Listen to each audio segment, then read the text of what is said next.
to close up public comment and bring it back to the commission. And Commissioner Katie wanted to. Thank you, Mr. Chairman. Thank you. Did you want to speak, sir? Yeah. Did you? I had a couple questions. Well, why don't you do your questions? Go ahead, Commissioner Cummins. Yeah, first, thank you, Chair. So I guess just to follow up on some of the comments, the person from the Good Times had asked what speeds the train would travel, and just wanted to see if we could have that question answered, if possible.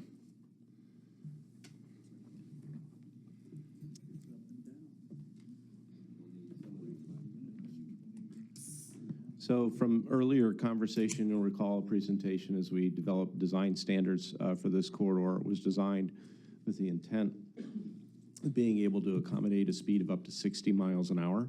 That's not to say that the train travels at that speed, but it could operate safely at that speed. The train speeds are going to vary along the length of the line.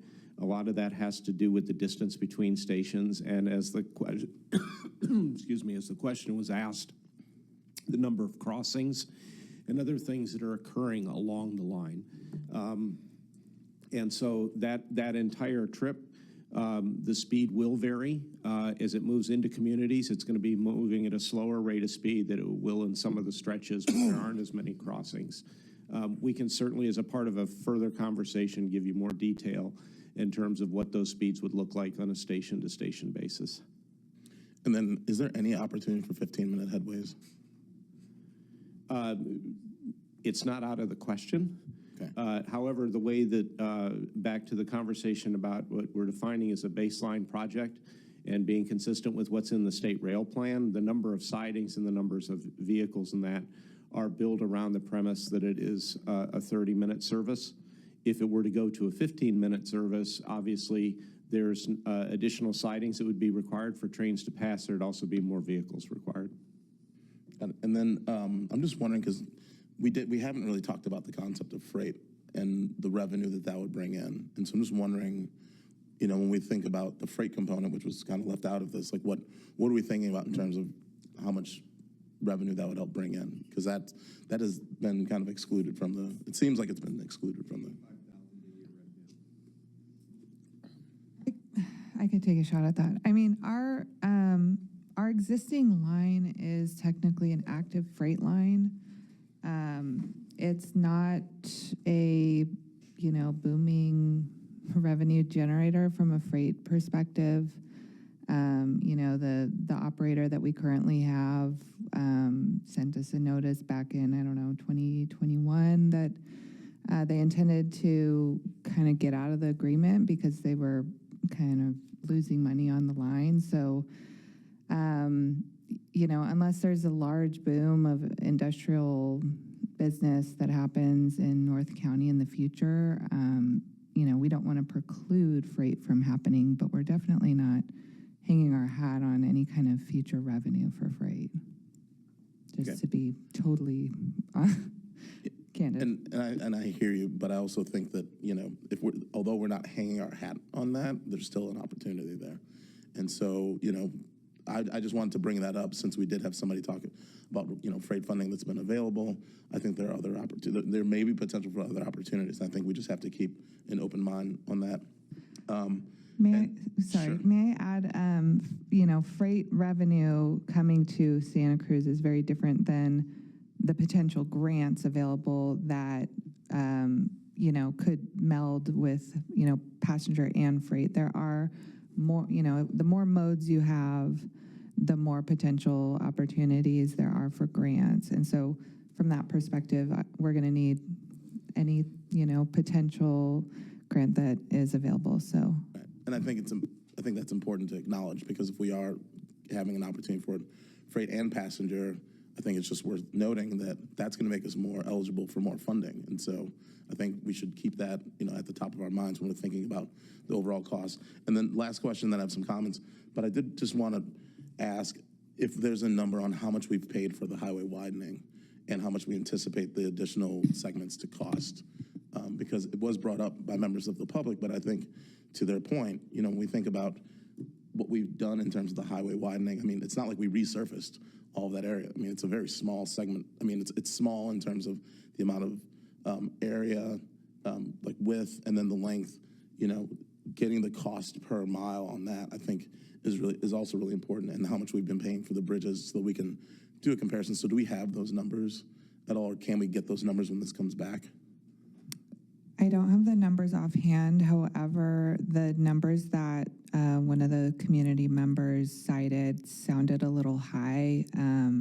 We got a grant in 2020 to fund construction of 5 miles of the highway, and it was about $100 million. So it's, the total amount for the 8 miles is, I would guess, less than $1 billion. But we could pull those details together and provide that information to you. That'd be helpful. And then I'll end by just, saying that, this is a long-term effort. It's a long-term investment, and it's a marathon project that is really not going to be for us, but for future generations, for a rail line that's going to last the next 100 years. And, there needs to be, we need to be creative around this, and we need to advocate, because one of the things that we've seen, in my time, on city council and on board of supervisors, is that if you're a strong advocate, money that they say is not there can appear. And we've done it for homelessness. We've been able to secure funding from the state. And, I think that we really need to be strong advocates, as it relates to trying to reduce the impacts of greenhouse gases on climate change and, find different modes of transportation. Because I will say that, I will remind us that the state does not require parking in new multi-unit developments. And a lot of the building the construction that we're going to see in terms of multi-unit housing that's going to come is not going to have parking. And so how are these people going to get around? And if we don't invest in other forms outside of bus, we're going to be bringing all these people in the community, and they're going to have no way to get around. Or we're just going to have people parking on top of each other in neighborhoods, and that's going to frustrate people more than anything. So having a variety of options, I think, is really critical. And, I just want to remind us that we voted on this. 2/3 of the voters voted no on Measure D, which was to, include planning and continue to plan for the potential for passenger rail service. And that's what's before us today. And I think that while the numbers are high, I think we need to continue to get through the process and get to the end. And we need to figure out how we can get creative in terms of trying to make this happen, because it is a long-term investment. And we've invested a lot over a very long period of time as already to this date. And so it's not like we're going to have to come up with $4.2 billion overnight. But let's, if we have a plan in place, what we've seen is that makes us more competitive to secure funding. And I think that we need to continue moving through this process so that we can be more competitive and hopefully get to a point where we can make this project happen. Thank you. Commissioner. Yeah, really quick. I was thinking about some of the different projects that have gone on from SMART to Coaster. Do any of those have the hydrogen, or is it? What I also wanted to ask if there's a kind of a timeline to transition into, sustainable rail. Is there that demand that exists like there is with cars? So the twofold, I hear one question is there hydrogen in Yes. operating? And the answer is, do we have There's like a phase out fare service? for rail? We do have a hydrogen rail line that was mentioned in San Bernardino. I know it's gone through the testing, and does it operating fare service yet? It is about to begin fair revenue service. It has just gone through the certification process, both through CPUC and the Federal Railroad Administration for operation. So is there a phase out in rail of internal combustion, or is it something that we're doing independently here in California? It's not something that you're doing independently in California, but clearly California's been a leader in working towards zero emission for rail service. There is a conversation within the freight industry about hydrogen as an option. Compressed natural gas has been another option that's been looked at as well and used in some ways in locomotives, but the intent has been to phase out traditional diesel. So the fact that it is hydrogen, is there any alternative funding sources? The way there has been sort of this federal, national, and state rebate programs for EVs. So again, that's one of the things that's unknown as to what the emphasis of this administration will be in terms of the priority for that as an alternative fuel source, if we were to begin or be requesting grant funding today. But we don't know where that program will be in a couple of years when you're to the point of asking for significant funding through the program. Well, I think after seeing these almost 2 years, the next 2 years from now, we're going to have hopefully a pendulum swing. You know, I think that we're really going to have to think different and sort of maybe even consider, you know, collaborating more with TAMC, because they're going to be doing the same thing. Metro collaborating with MST, sort of at some point creating this large district, transportation district, to see if we can get more funding, collaborating with each other. But I agree with Commissioner Cummings that, you know, Commissioner Super mentioned that she's gonna be 72 when the project gets done. But, you know, I think that for me, I see it as sort of something that can be done for our children and our children's children, thinking out those 3 generations forward. And I would hate to be the person that killed a project that is going to be needed in 35 years, 40 years. And we're going to have that same congestion that's there right now. So, I mean, that's my thinking. And, you know, I'm optimistic, and I do have hope. I do have hope that this administration changes, that the pendulum's going to swing, and that there's going to be more funding opportunities for cleaner transportation. So, Thank you. Commissioner Cayley, Thank you, Mr. Chairman. Mr. Chairman, I want to thank the staff, thank the commissioners for thoughtful comments today, and the members of the public, both who called in and who are with us today, for their continued involvement in this and thoughts.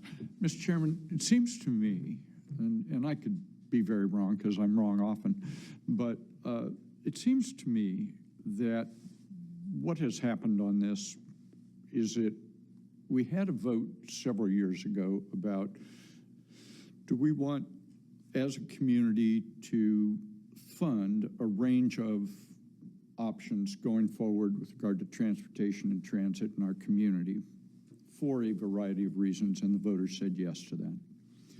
Then a while later, they said there was a question. This is my interpretation of it. Do you want to stop that at this point with regard to some component parts or not?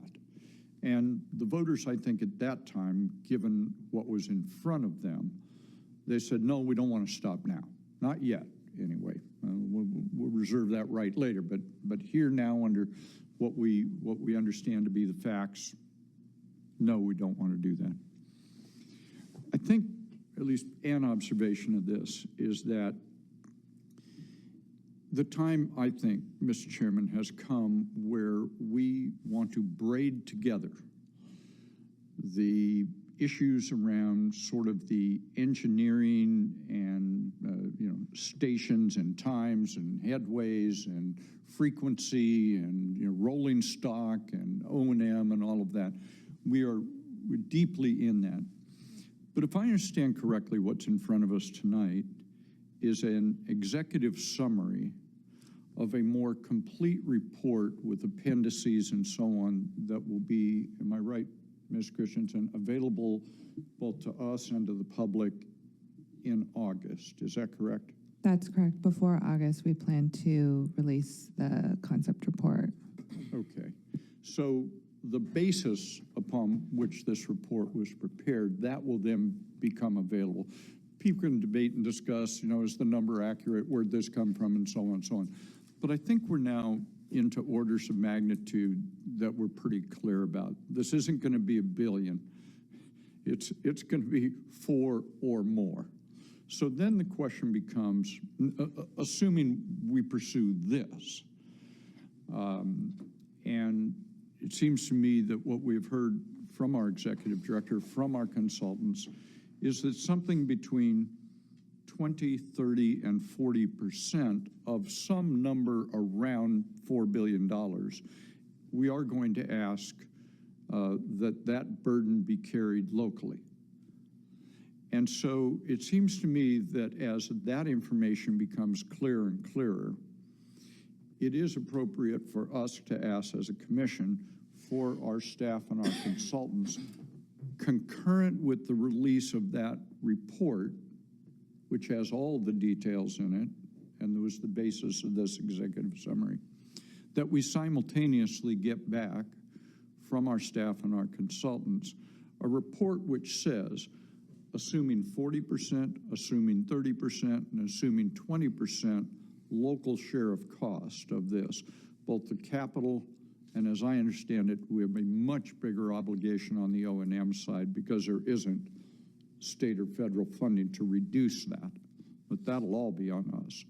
And some portion between 20, 30, or 40% of the capital outlay cost is, in fact, somebody is going to ask our voters to bear that burden at some point. I think it is time then to braid these two together, because this notion of how much would it cost for local share of cost hasn't been something that we have facts to be able to back up our best estimate of then what that burden would look like, assuming for a moment, as the supervisor said, and as I think our executive director said, we don't have tax authority beyond looking at sales tax. We're not a property tax sharing entity. We don't have a way to get to that. We don't have parcel taxing authority that we could put on about. We have one tool in our toolbox, as I understand it right now, and that would be our sales tax. So, Mr. Chairman, if you think it's appropriate, I would like to offer a motion for how we might braid those together, if you consider. Go ahead. Okay, thank you. Mr. Chairman, I would move that the executive director, in consultation with the appropriate fiscal folks that work for us, to prepare and present a report as follows. Number one, using the data in the full, what I call item 31 report on our agenda, calculate the local share of capital and O&M costs. Number two, assume 3 scenarios: a 20% local share, a 30% local share, and a 40% local share on the capital cost side, and 100% on the O&M side. Number 3, to provide a table assuming numbers 1 and 2 that I just mentioned of taxes that would fit that model so that we can see, that is my motion, Mr. Chairman, and then I'd be glad to explain the motion if you want. So I'll wait unless there's a second or not a second. I'll second. Thank you. So, Mr. Chairman, if I could open on the motion, thank you. So, Mr. Chairman, I think what that would do is simultaneously sort of even up, if you will, the conversation around the costs and how that might be paid for. And I think it's time to daylight that. I'm not sure it was time to daylight that before. I'm not sure we had enough information to be able to say that, be able to get to a serious conversation, adult conversation about that.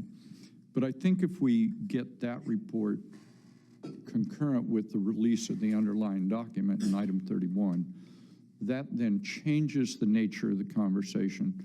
I don't think it's going out on a limb here saying that we all want things in our life, and some of those things we have the resources to pay for, and some we just don't, we want and we can't pay for. And I don't think that's different in our public agency life either. I think lots of folks love the idea of a train for a wide variety of reasons, and they may be willing to share that local share costs and carry that burden. I don't know that. But I think if we do this way and braid these together in terms of timing, we then get a fact-driven, serious conversation about that component. Thank you, Mr. Chairman. Thank you. That's, that's a good proposal to, so we can get, because from my standpoint, it's like the more information we can, output to the community, we can have a better conversation, and, have a decency. And I just want to thank everyone in the room and everyone online for being very respectful and during this conversation. I know there's passion on both sides, so I just want to thank everyone on my behalf and the commission's behalf. I think, that everybody's been very cordial and very, very forthcoming in their opinions and questions. Any other commissioner questions? Commissioner Cont? Well, first of all, Mr. Keeley, I think that's an excellent suggestion. I think it's an excellent motion to get these numbers out and have a fact-based discussion on what the local cost share would be. I would offer a friendly amendment. Maybe this is not necessary because you're already planning, staff's already planning on including it, but as I was suggesting, for the other, whatever percentage would be grant funded, we need to understand basically how competitive we will ultimately be, and that's where I was asking for the cost per rider mile or whatever it is that the FTA is going to use. I mean, it could be multiple factors, but some insight into how competitive we are versus other systems that have recently received funding. So I'd offer a request for that information and some kind of comparison as a friendly amendment to your motion. Certainly. Thank you. So it's, Mr. Chair. so it becomes a part.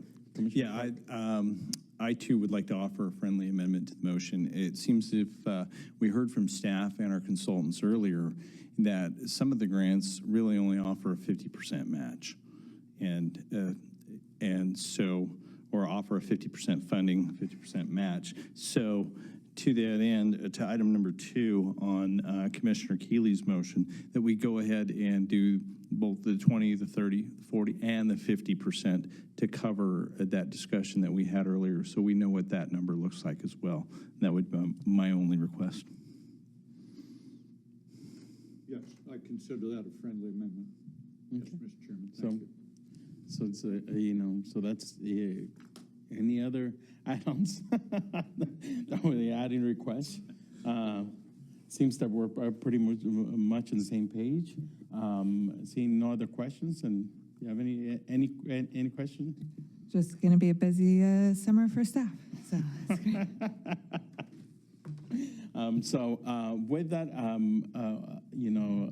let's everybody in favor say aye. Aye. All those in the negative? None. So it passes unanimously. Thank you. So thank you for them. So we're gonna move on to our next agenda, which is item. I lost my 32. 2025 consolidated grant.